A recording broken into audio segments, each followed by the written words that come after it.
దైవ మర్మములు సహోదరుడు భక్త సింగ్ గారి యొక్క అనుభవంలో దేవుడు ఆయనకు బయలుపరిచిన దైవ మర్మములు ఈ దిన భాగము డిసెంబర్ 17 చదువుచున్నాను. ఆ దినములైన తర్వాత నేను వారితో చేయబోవు నిబంధన ఇదే, నా ధర్మ విధులను వారి హృదయం నందుంచి వారి మనస్సు మీద వాటిని వ్రాయుదును అని చెప్పిన తరువాత, వారి పాపములను వారి అక్రమములను ఇకను ఎన్నటికీ జ్ఞాపకం చేసుకునను అని ప్రభు చెప్పుచున్నాడు. హెబ్రీ 10వ అధ్యాయము 16-17 వచనములు.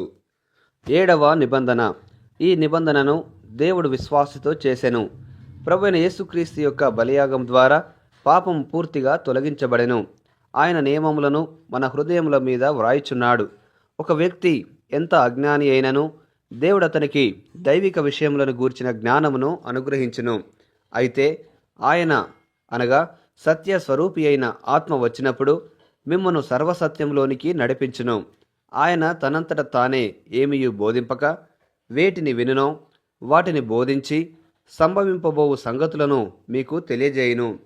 ఆయన నా వాటిలోనివి తీసుకొని మీకు తెలియజేయును గనుక నన్ను మహిమపరచును. యోహాను సువార్త 16వ అధ్యాయము 13-14 వచనములు.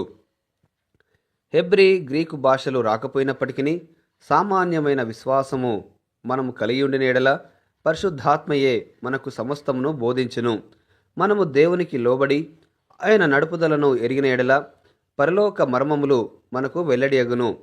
కనుక నీవు ఆకాశములో ఇంద్రధనస్సును చూచినప్పుడు, ఓ ప్రభువా, నీ నిబంధనను నేను నమ్ముచున్నాను. నేను బుద్ధిహీనుడను, నీవు జ్ఞాన సంపన్నుడవు. నేను నీతో కూడా సింహాసనంన ఉండవలనని కోరుచున్నాను. నీ నిబంధనను నెరవేర్చుము అని ప్రార్థించుము. ముగింపు మాటలు.